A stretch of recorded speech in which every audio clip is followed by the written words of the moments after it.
to another episode of Dagon Pack News, where I share this week's best gaming news stories with you.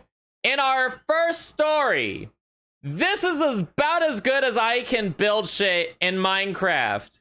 No, that's not the news. I'm working up to it, all right? Have some patience.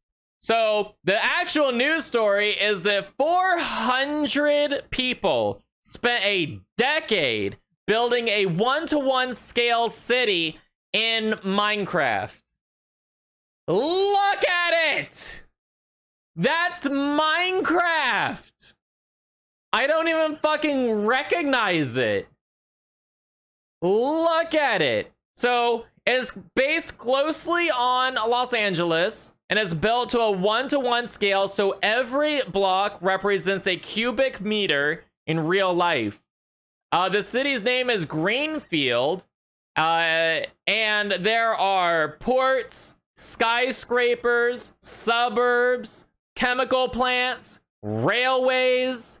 It's wild. It's wild. You can actually, this is a DIN map view of it. DIN map is like a Minecraft mapping software that does like an isometric map. And this is just a small section of the city. There's so much more than this. It's insane. I gotta say, this is like the most impressive thing built in Minecraft since that one guy built a small circle.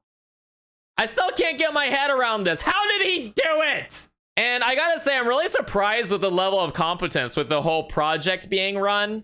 It's like, you know, I remember many years ago where I lived, it took them over 10 years to build a tunnel for larger scale deliveries in and out of the city I was at. And in the end, they forgot to make it tall enough for a truck to fit through. You got that shit going on, and then you have these people building an entire fucking city in Minecraft. It's like, what?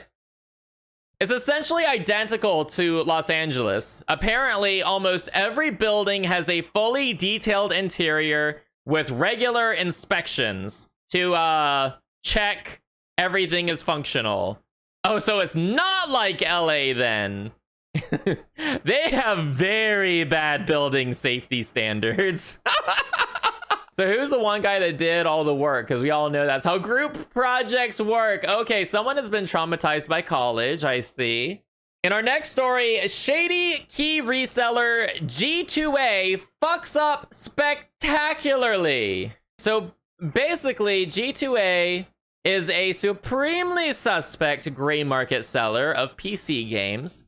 And last year, they offered to pay studios 10 times the cost of their games if it was found to be selling stolen keys. Well, guess what? One studio actually took them up on it. So the creators of the game Factorio, Woob Software, decided to audit their game on the key reseller. Turns out, oopsies, they actually had sold at least 198 illegitimate keys. But here's the thing. So they found out that if they were to go to a third-party auditor like Deloitte or Ernst & Young or like one of those big name auditing firms, the results of the audit would have to be public, and neither Woob Software or G2A wanted that. So G2A decided to perform the investigation themselves. So you know it's totally legit. I'm sure only 198 illegitimate keys were sold. I'm sure that's it. I'm sure G2A was completely honest about that for sure. So now G2A is paying Woob $39,600, or 10 times the value of any bank-initiated refund cost the Factorio paid in relation to each of the 198 illegitimate keys sold via its marketplace. Now, here's the best part, though. G2A is saying that they have no responsibility at all for selling any of these illegitimate keys. Never mind that they were the mediators for the entire transaction. They say they have no responsibility. That's like saying, I'm not to blame I didn't steal the house key. I just sold it and let strangers into your home. I wasn't to blame. And what to make it even better, they're actually trying to play it off as a good thing that they've done this, right? That they're keeping their promise. That's like, well, yeah, I committed murder, but I pleaded guilty, so really I'm a good guy. So I really don't know how to feel about this next announcement. I really don't. But we have a System Shock announcement. Yes. So System Shock 3 development has been transferred over to Tencent, Other Side says. So Other Side Entertainment, the folks that have been working on System Shock 3, has announced that Tencent will be taking over the System Shock franchise from the Boston Games studio. Interestingly, it's actually Night Dive Studios that actually holds the rights to System Shock IP. It's just that Night Dive Studios had given temporary IP permissions to Other Side Entertainment to develop System Shock 3. But I guess development on System Shock 3 has fallen behind. They feel like they can't do it. And so they've given it to Tencent. So essentially, there were 3 different companies working on a future System Shock game. And we have no game to show for it yet. I'm reeling from this bad news. It really comes as a shock to the system. I'm not even sorry. But here's the thing though, Tencent are usually known for their mobile games. They're usually a mobile game developer. So expect to see Candy Crush System Shock Edition to be released very soon. Puns and finger guns. I almost did it. I almost did it. Y'all better be fucking glad I didn't. Count your blessings, chat. Just Die Already is a grandma mutilator simulator.